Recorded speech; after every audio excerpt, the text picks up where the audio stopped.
Hello students, welcome to new video. आज की video में हम लोग सॉल्व करने वाले हैं एक्सरसाइज 1.3 क्लास 9th। तो इस एक्सरसाइज का पहला क्वेश्चन है, निम्नलिखित भिन्नों को दशमलव रूप में लिखिए और बताइए कि प्रत्येक का दशमलव प्रसार किस रूप का है। ठीक है ना।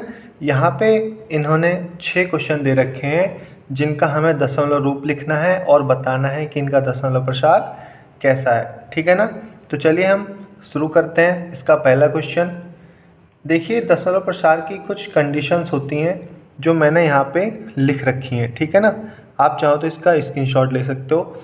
मैं अभी इसको अलग से बताऊंगा, इससे अच्छा क्वेश्चन के साथ साथ ही बताता चलूँगा, जिससे आपका टाइम भी नहीं जाएगा और एक्सरसाइज भी सॉल्व हो जाएगी।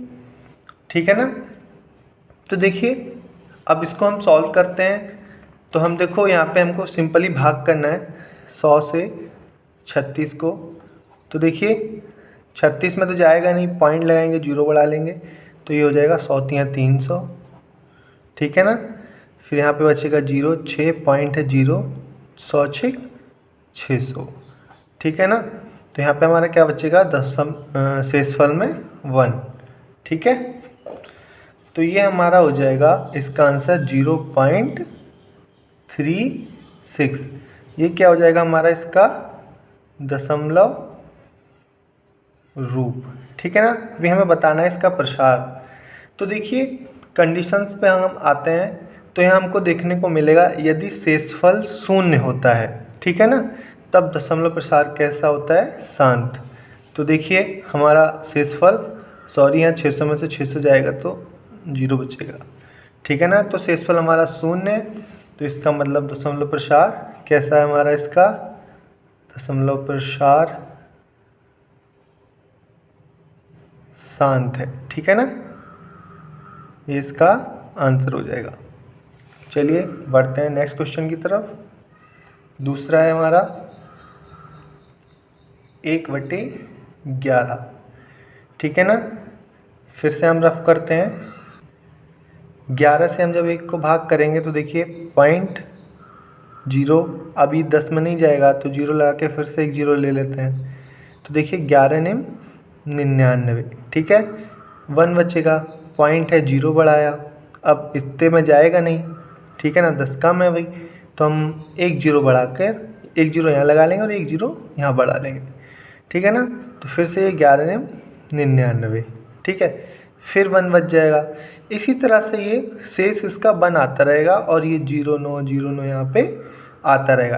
कहने का मतलब है कि इन दो संख्याओं के समूह का यहाँ पे पुनरावृत्ति होती रहेगी।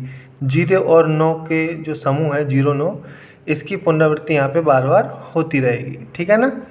तो कहने का मतलब है कि देखिए ये इसका सॉल्यूशन आएगा 0.090909, ऐसे करके ये आगे तक चलता चला जाएगा। ठीक है ना। तो इसका ये क्या हो जाएगा, दशमलव रूप, दशमलव रूप। ठीक है। और देखिए दशमलव प्रसार क्या होगा इसका, दशमलव प्रसार, आते हैं हम कंडीशन की ओर। ठीक है। और अपना भाग ले लेते हैं जहाँ किया है। तो देखो यदि शेषफल शून्य नहीं होता है तब दशमलव प्रसार अशांत आवर्ती या अन्वसानी आवर्ती होता है। तो देखो हमारा शेषफल शून्य नहीं होगा, ये आगे आप जितना भी करते जाएंगे इसका शेषफल एक ही होता चला जाएगा। ठीक है। और ये आगे यहाँ पे बढ़ते चले जाएंगे। तो आप समझ सकते हैं इस कंडीशन के अनुसार कि इस 1/11 का दशमलव प्रसार जो है अशांत आवर्ती है। ठीक है। इसको आप अन्वसानी आवर्ती भी कह सकते हैं। ठीक है। क्वेश्चन नंबर 3 है 4/1/8। पहले हम इसको परमेय संख्या के रूप में लिखेंगे तो हो जाएगा 8 चौक 32 और 1 33/8। अब हम इसको सॉल्व करेंगे। 8 चौक 32, 1 बचा, पॉइंट लगाया, जीरो बढ़ाया, 8 1 8, 2 बचा, पॉइंट है जीरो बढ़ाया, 8 दूनी 16, 4 बचा, पॉइंट है 0 बढ़ाया, 8 बचे 40। तो यहाँ से हमको इसका सॉल्यूशन मिल जाएगा 4.125। ठीक है, तो देखिए यहाँ पे सेम कंडीशन है, इसका भी दशमलव प्रसार शांत रहेगा क्योंकि इसका भी शेषफल 0 आया है। ठीक है ना, तो ये हो जाएगा इसका दशमलव रूप। ठीक है, और दशमलव प्रसार क्या हो जाएगा,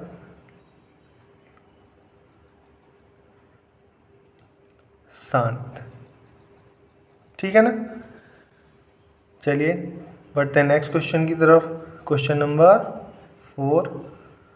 क्वेश्चन नंबर 4 में हमें 3/13 करना है। ठीक है, 13 से हम 3 को डिवाइड करेंगे तो देखिए जाएगा नहीं, पॉइंट लगाएंगे 0 बढ़ाएंगे, तो 13 दूना 26, 4 बचा, पॉइंट है 0, 13 तियाँ 39, 1 बचा, पॉइंट है 0 लगा लेंगे, लेकिन ये अभी भी नहीं जाएगा। तो पॉइंट है तो हम क्या करते हैं, यहाँ पे एक 0 यहाँ लगा लेंगे क्योंकि पॉइंट का 0 हमने पहले ही लगा लिया है। तो इस 0 को यहाँ लगा के एक 0 यहाँ बढ़ा लेते हैं। ठीक है ना, फिर ये आ जाएगा 13 सत्ते 91। अब यहाँ पे देखिए 9 बचेगा, पॉइंट है हमारा 0 लगा लिया, 13 छक 78। ठीक है ना, 12 बचा, पॉइंट है 0 लगा लिया, 13 निम्मा 117, 3 बचा। ठीक है ना, अब देखिए यहाँ पे भी 3 था और यहाँ पे भी 3। अब कहने का मतलब आप समझ रहोगे कि अब आप इसको फिर से करोगे तो फिर से यही टर्म स्टार्ट हो जाएगा, इन्हीं संख्याओं का समूह स्टार्ट हो जाएगा। जैसे जैसे आप इस सवाल को आगे करते जाओगे, इन्हीं 1 2 3 4 5 6 अंकों की संख्या का इस समूह का पुनरावृत्ति होती रहेगी। ठीक है ना, ऐसे ही। तो आप यहाँ पे इसके ऊपर बार लगा सकते हो। ठीक है ना, क्योंकि ये इसकी जो है पुनरावृत्ति हो रही है। तो देखिए इसका दशमलव रूप होगा 0.230769।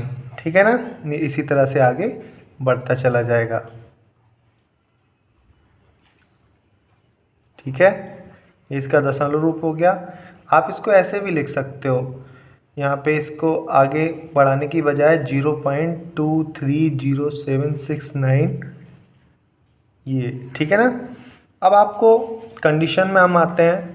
तो देखिए यदि शेषफल शून्य नहीं होता है तब दशमलव प्रसार अशांत आवर्ती होता है। ठीक है ना, तो देखिए शेषफल हमारा शून्य नहीं हुआ तो इसका जो दशमलव